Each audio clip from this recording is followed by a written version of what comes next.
back. WNST, Towson, Baltimore, and WNST, Baltimore Positive. Had this radio gig almost 30 years. Come close a couple times, Messina had me running back to the ballpark one night. There've been some late nights where some things have happened. I remember an Easter Sunday. But on behalf of our friends at Wise Markets and our friends at Royal Farms, and I'm wearing the Royal Farms gear, both sponsoring the Masson broadcast of a historic, no doubt about it, stop everything. We got to talk about the John Means no-hitter that was perfectly imperfect, Luke Jones. So this is, I will leave you the floor on this. I broke out the cap. A special day. And I think the only thing would have made it better, I think you pointed out Palmer, Tom Davis, Rick Dempsey, fans, it being here. There's a million things, audience size, all of that could have made it better. But 1969, there's things that are special. No-hitters are special, man.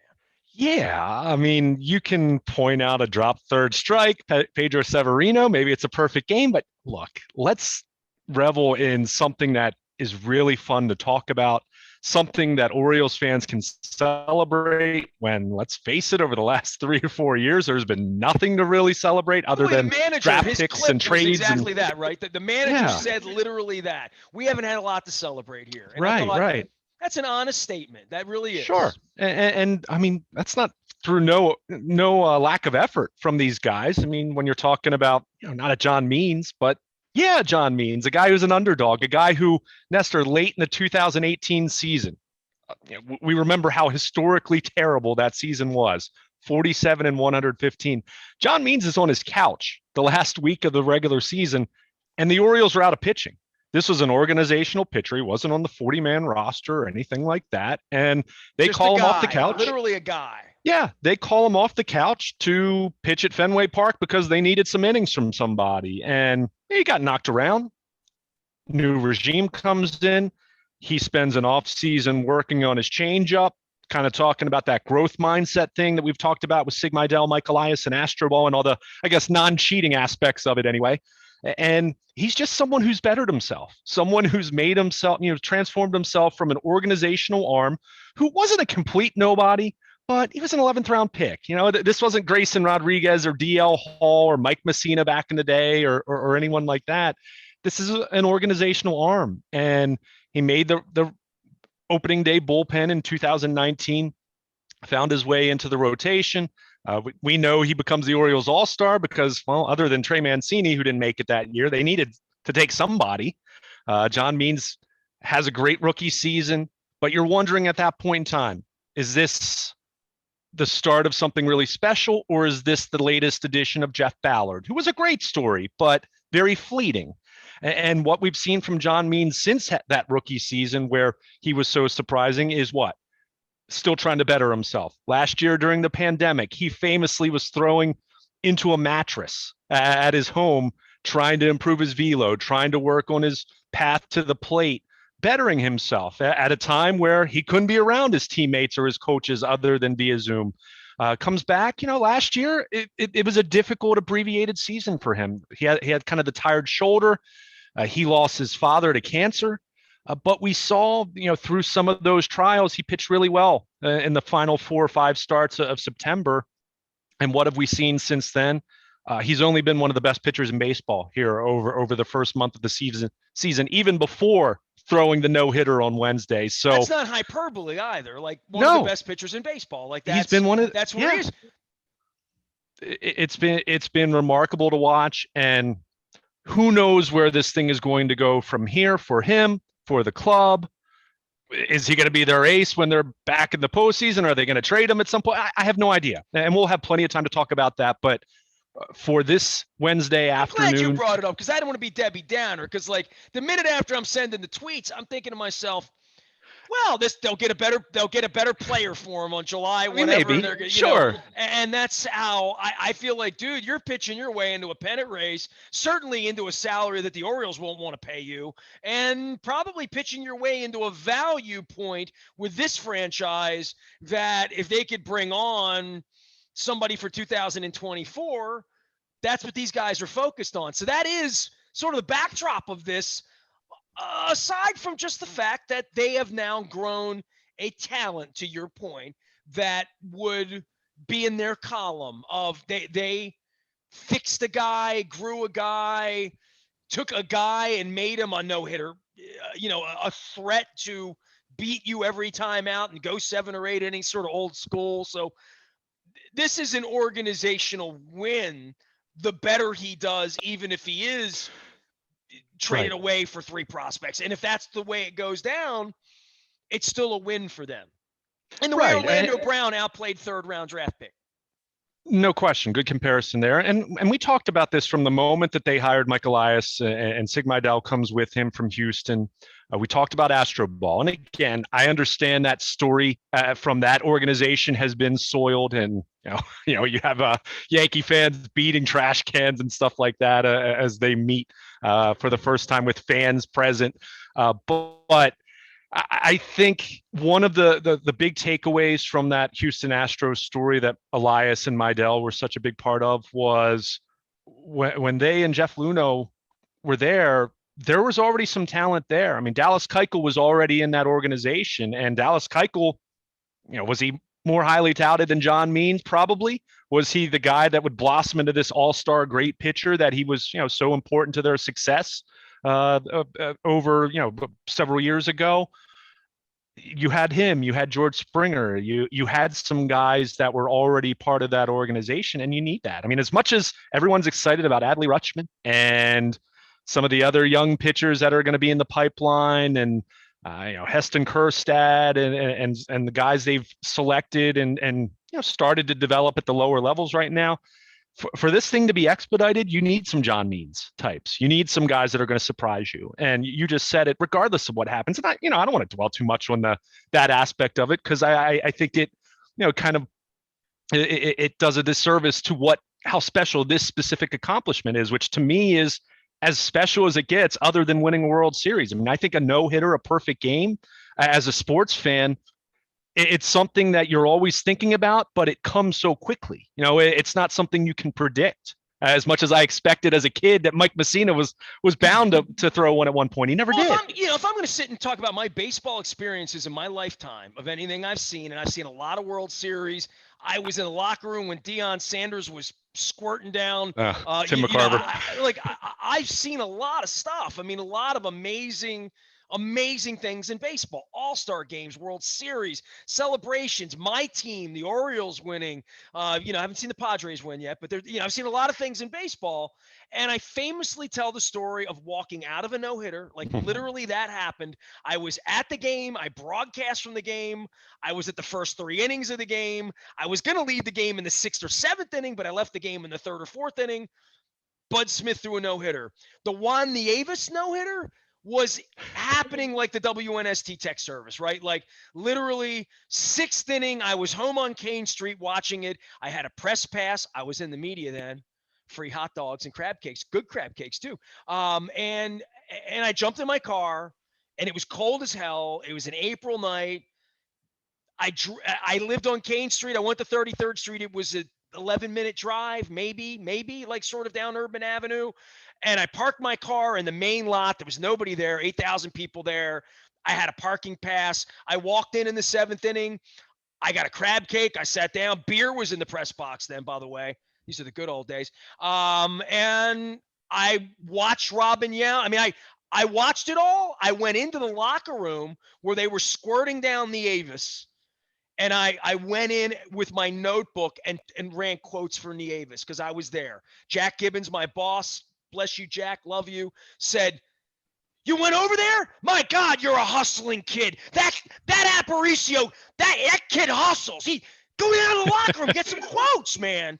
So that's what I did. So I went down. I remember little Juan Nieves, who became a pitching coach, longtime pitching coach, decorated pitching coach, standing in the locker, surrounded by, I'm guessing now, but I want to say, let's see here.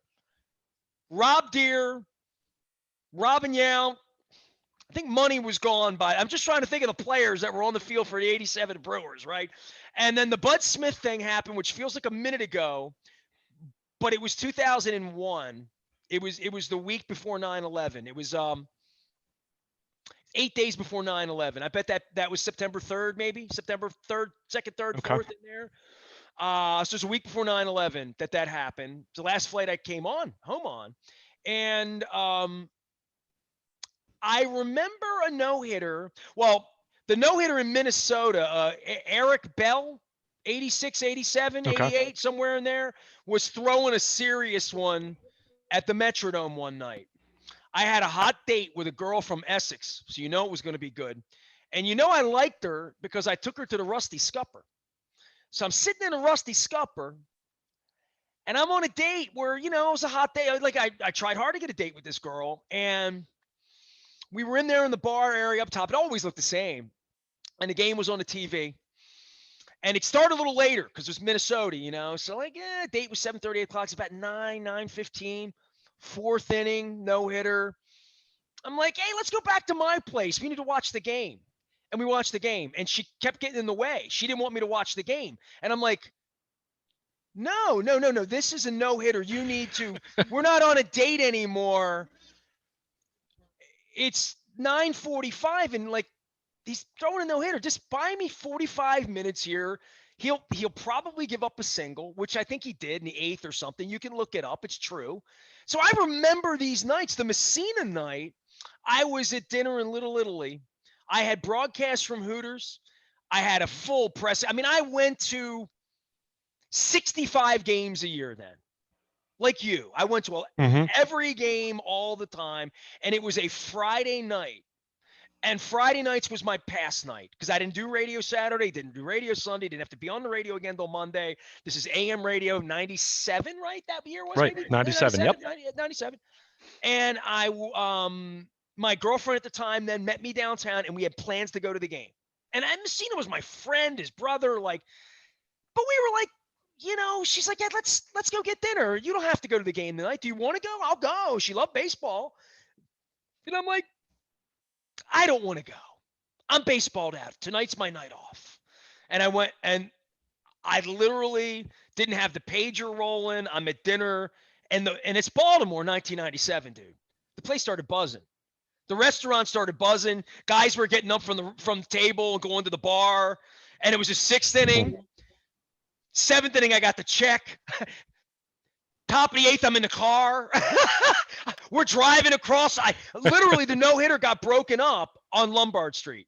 I was in front of the Holocaust, the block where the Holocaust. It's not a museum. It's an area. If you know where I am on Lombard and Gay, and I was in the car, and whoever. Was John Miller fired by then? I think he was gone. So whoever was on the call, I heard it on the radio. Jim Hunter. This is, these are my no-hitter stories in life. And this is my whole life and a life in baseball. But there was a kid throwing a no-hitter a few years ago. Not Guthrie, but one of the right-handers, Easter Sunday early in the year, maybe Jason Hamill. Jason Hamill. I was at that game with my son and my wife. His first Orioles start. I think that went into the 8th, I want to say. Because that's a long no-hitter. Going into the 8th, that's one you remember, man. Well, and I was thinking back to it. It was probably around it must have been when Means got through the 8th inning, because someone tweeted out that the last Oriole that had taken a no-hitter into the 9th inning, believe it or not, Daniel Cabrera at Yankee Stadium. What was that? 06, I think it was. I mean, that's one of those that because Daniel Cabrera, for the most part, was such a disaster, but he did have those. And how many did he walk? Yeah, I was going to say 6 walks or something, probably. Well, and that's a nice segue to getting back to just how dominant this performance was from Means. Even look. Right. I mean, even look at Jim Palmer in '69 against Oakland. He walked 6 in that game. I remember Elrod Hendricks famously saying about that performance. Elrod caught him that Palmer was wild up in the strike zone, which is kind of crazy to think. You think of Palmer with the elevated fastball, right? And so Hendricks talked about the fact that he kind of crouched down a little bit lower to kind of keep him down in the strike zone. But yeah, he walked 6. So I think you look at Means. He allowed 1 base runner. It was a drop third strike. And I know I've already seen people say, oh, it's a bad. It's been the rule for how long? I'm not going to be bitter over that. It's part of the game. It's not like this is the place to runner at second base at extra innings. It's the way it's always been. It's either perfect or it's not perfect. I guess. Exactly. And it's the same thing. Look at who was it? Armando Galarraga, who was it Jim Joyce that kicked the call at first base? You know, he would have had a perfect game. What was that, about 10 years ago? But how about the fact that John Means throws a first pitch strike to 26 of the 27 batters he faced? I mean, you want to talk about a stat that speaks to not even the dominance as much as just the command and the control and getting ahead, being in total control of the game. I mean, were there a couple close calls here and there? Yeah, they hit the ball to the wall in left field. Mullins had a sliding catch at one point, but they didn't hit much. They didn't have very much loud contact against him at all. I mean, this was as dominant as it gets. As far as where it ranks, look, have there been pitchers who have pitched brilliantly in much more important, crucial situations? Yes. But in terms of just looking at it in a vacuum, 12 strikeouts, no hitter, one base runner allowed. That base runner was on a drop third strike. It doesn't get any better than that. So I think there's a very strong argument to be made that this is, at least in terms of, let's just call it regular season, this is the greatest regular season performance in Orioles history. I think if we're going to take away the leverage, pressure, acknowledging it was an early May Wednesday afternoon against another light hitting Seattle Mariners club. But well, if you're going to measure any individual effort, whether it's, Ernie Graham pouring in 45 or whether it's any Flacco's Jamal Lewis 295. I was going to bring that one up. That, that's the one that does stand out for sure. That was my first thought. But if you're going to bring up any individual performance, there's nothing at this level. I mean, unless it's a strike game or a 7-inning game, whatever those things are that would make them, and we dealt with that a couple weeks ago, right? That you're not going to get any argument from me, dude. I mean, I just went through 30 years of radio, right? 52 years of life, 37 years of having a press credential. One time I stood in the locker room, one time I walked out. And I've been telling you that walkout story. It's been 20 years now since I walked out of the one. The only other one I got, and this is a good one, the David Cone perfect game in the Bronx. Mm-hmm. I had planned to go to that game. They played the Expos that day, and Springsteen was playing Brendan Byrne. Not the stadium. It was playing the arena, I believe. You can Google that, but I don't think it was a stadium. I'm pretty sure it was the arena. And it was one of those 10-night Springsteen jaunts in whatever, 99, 2000, whatever year that happened, that the Cone no-hitter happened. But it was like an afternoon. It was like one of these games. It was Thursday afternoon. Scotty P and I had it earmarked. Day, I had the day off. We were going to go do it. He had a little complication at the office. And the next thing, the whole thing blew up and we didn't do it. And Cone threw and I'm like, at that point, weird stuff's happening in my life that I'm walking out of no-hitters that I walked into and broadcast a national radio show where Tony Gwynn came up and sat next to me. Tony La Russa came and sat next to me. Bruce Bochy came up. I had 2 Hall of Fame managers on my show that night. And I walked out of a no-hitter. So I'll be telling this story the rest of my life. So the Seattle thing for me, the Means thing, it's cool. But I think it's different when you're at the game. The Hamill thing was very organic for me. The Hamill thing was, and I had a really bad experience with a fan that day. I remember that. A fan came up, one of the few times in my life I've been with my wife and my child and had a fan really be an asshole, like hardcore. And like police asshole. And so, but that was after the no-hitter guy. But I was sitting on a beautiful day. I had a seat right behind home plate. I'm sitting there in the 4th inning with my kid and my wife, and I can't tell you, I don't think I've been to 5 games in 18 years with my kid and my wife. We just went that day. I don't even know why. And we made a day of it. I don't even know why. It was 2011.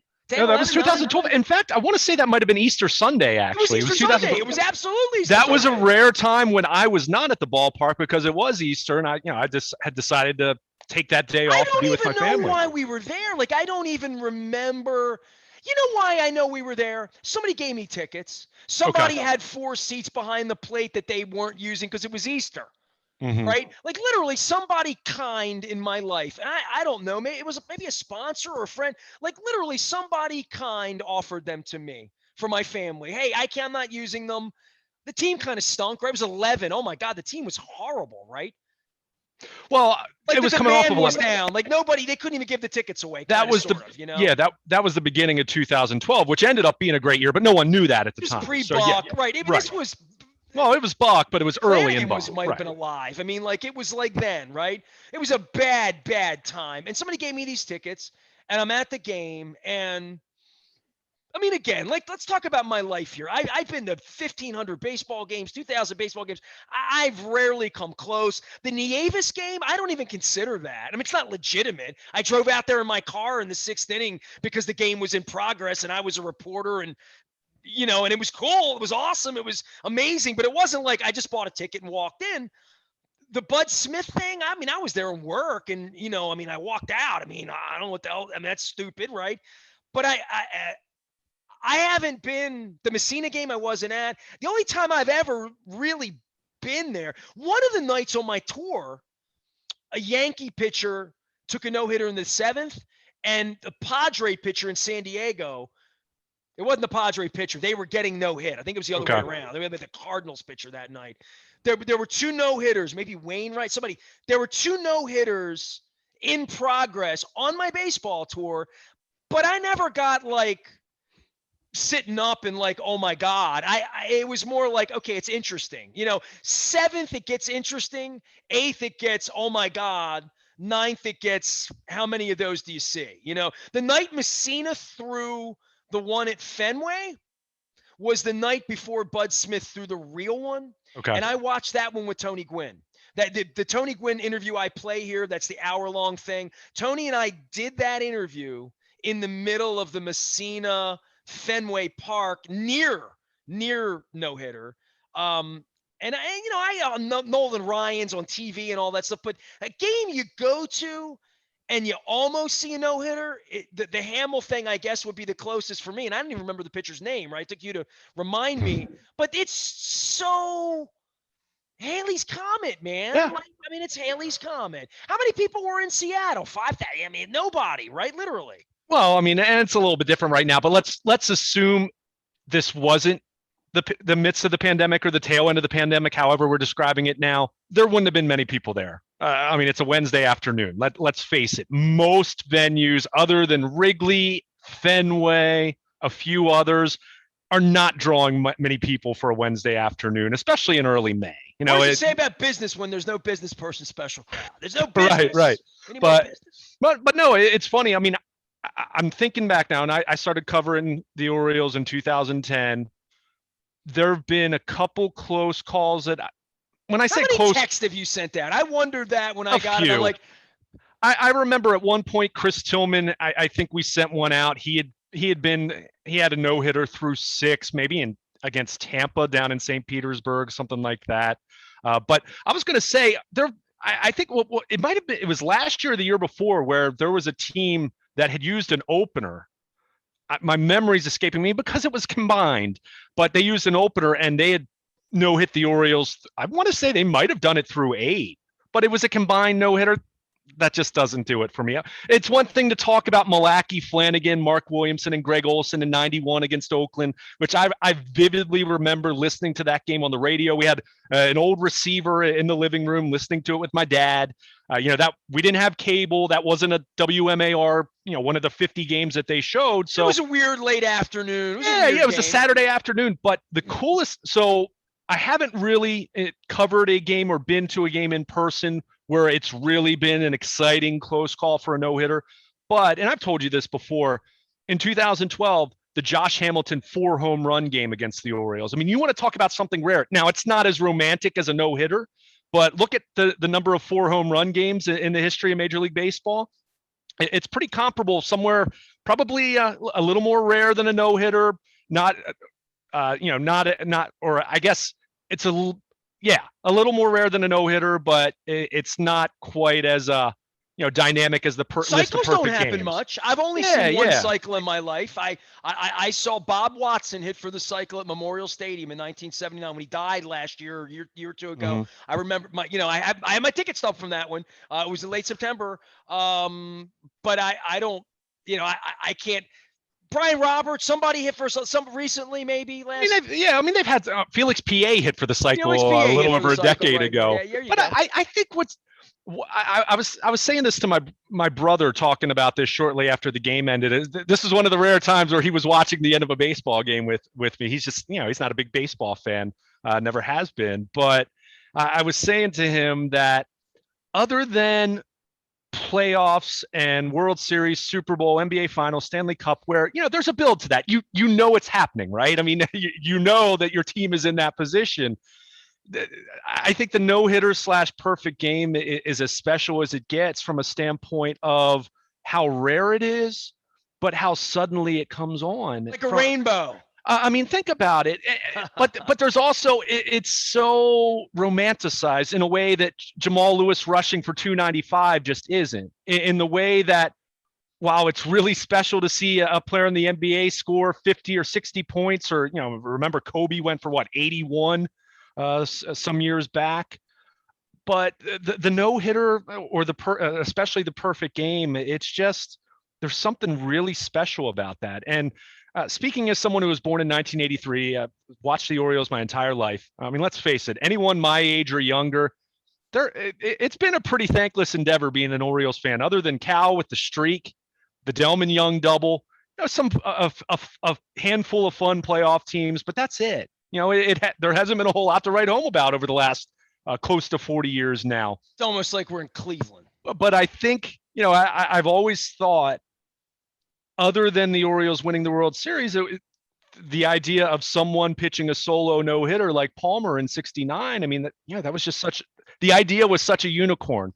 From the time that Messina left and joined the Yankees, and he had the close call. I mean, the excruciatingly close call against Cleveland, which would have been a perfect through 1 out in the ninth until Sandy Alomar lines a single into left field. But it's one of those things that I didn't know if I'd ever see it. So, someone who, I'm going to be 38 in October. So it speaks to, as much as the Orioles tradition and history of the mid 60s through the early 80s, this is something that's really special to enjoy and bask in a little bit. And, I mean, rare hitter or no hitters are rare, even though there have been 3 now in Major League Baseball, which kind of speaks to how dominant the pitching is and how much the hitting is struggling. But never a 7-inninger.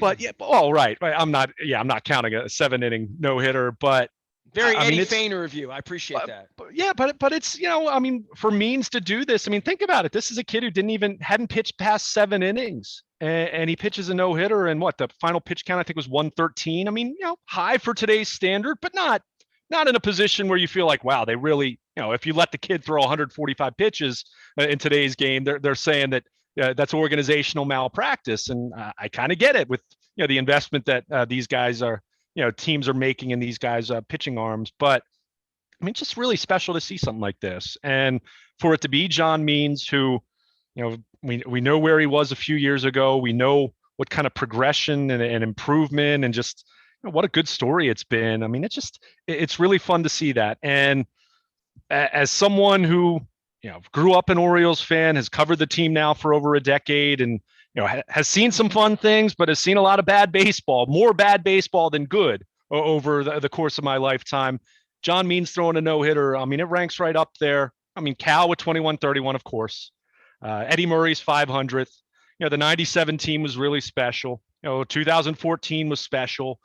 So all those team-oriented playoff moments, you don't put something like this at that level necessarily, but for an individual accomplishment, this is as special as it gets. And as we said at the beginning of our conversation, I have no idea what the future is going to bring for John Means, and how much longer he's with the Orioles. I mean, maybe he will be the ace that pitches them back to the playoffs in a couple years. But regardless of how it plays out, no one can take this away from him, and that's that's a special accomplishment that he had on Wednesday, no question. Luke Jones is Baltimore. Luke, you can find him out on Twitter, Facebook, LinkedIn, anywhere Orioles baseball is chatted. All of it brought to you as a wise conversation, part of our intelligent conversations here at WNST and Baltimore Positive. Luke, I want to take 1 minute, and I'm just going to say this. It may take 2 or 3 minutes, but it's important that I say this, especially while I have my Oriole hat on. So I'm going to make a little pronouncement right now.